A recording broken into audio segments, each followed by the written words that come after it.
उपमिति करणमुपमानं संज्ञासंगी संबंध ज्ञानम उपमिति तत्करणं सादृश्य ज्ञानम।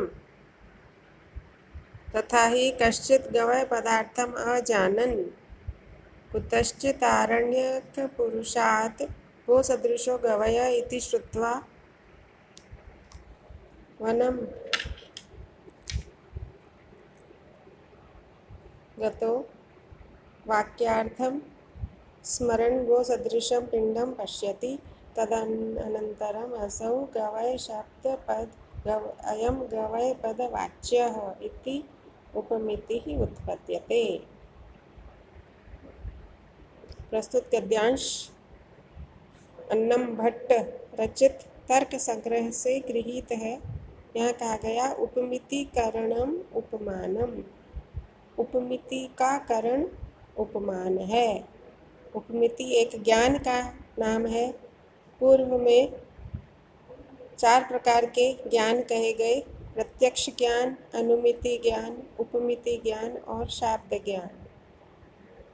कुछ पदार्थों का ज्ञान हमें प्रत्यक्षतः होता है, कुछ पदार्थों का ज्ञान प्रत्यक्षतः भले ही न हो परंतु किसी हेतु के द्वारा उस वस्तु का ज्ञान हो जाता है। जैसे पर्वत पर उठते हुए धुएं को दूर से देखकर हमें पर्वत के पीछे अग्नि के होने का ज्ञान होता है। यहाँ अग्नि के प्रत्यक्ष ज्ञान के बिना भी हमें अग्नि के होने का ज्ञान हो जाता है। इस प्रकार के ज्ञान को प्रत्यक्ष ज्ञान न कहकर अनुमिति ज्ञान कहा गया है। यह प्रत्यक्ष ज्ञान नहीं है। एक तीसरे प्रकार का ज्ञान उपमिति नामक ज्ञान कहा गया। उपमिति ज्ञान का नाम है, उसका करण उपमान है, उपमान प्रमाण है। संज्ञा संगी संबंध ज्ञानम उपमिति ही। संज्ञा और संगी के संबंध के ज्ञान को उपमिति कहते हैं और उसका करण है सादृश्य ज्ञान।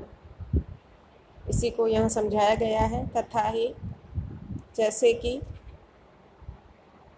कश्चित् गवय पदार्थम अजानन्, कोई व्यक्ति गवय पद के अर्थ को नहीं जानता हुआ, अर्थात कोई व्यक्ति इस बात को नहीं जानता है कि गवय किसे कहते हैं, गवय कैसा होता है, कैसा दिखता है, इस बात को कोई व्यक्ति नहीं जानता है।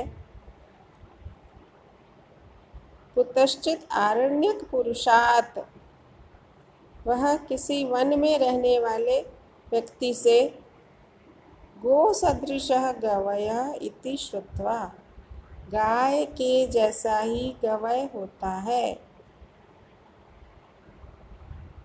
इति श्रुत्वा ऐसा सुनकर वनम गतः, वन को गया, वाक्यार्थम स्मरन्, और यह जो वाक्य है गो सदृशः गवयः, गाय के जैसा ही गवय होता है, इस वाक्य के अर्थ को स्मरण करता हुआ गो सदृशम पिंडम पश्यति, गाय के सदृश पिंड को देखता है, गाय के जैसे पशु को देखता है।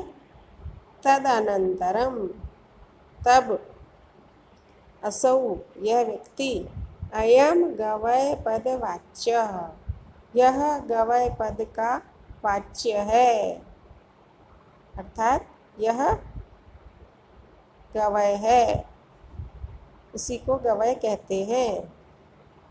इस प्रकार इति उपमिति उत्पद्यते, यह उपमिति ज्ञान उत्पन्न होता है। इस ज्ञान को प्रत्यक्ष ज्ञान की कोटि में नहीं रखा गया है, यह प्रत्यक्ष ज्ञान से भिन्न प्रकार का ज्ञान माना गया है, क्योंकि यह ज्ञान गो सदृशः गवय, इस प्रकार के सादृश्य ज्ञान के बिना संभव नहीं है। अर्थात वन में गवय का प्रत्यक्ष करते हुए भी, गवय को अपनी आँखों से देखता हुआ भी कोई व्यक्ति यदि गो सदृशः गवयः, गाय के जैसा गवय होता है, इस प्रकार के सादृश्य ज्ञान के बिना नहीं जान सकता है कि इस जानवर को गवय कहते हैं। सादृश्य ज्ञान के बिना यह गवय है ऐसा ज्ञान होना संभव नहीं है। इसलिए यहाँ इस ज्ञान को एक भिन्न प्रकार का ज्ञान, जिसको कि उपमिति ज्ञान कहते हैं, ऐसा माना गया है।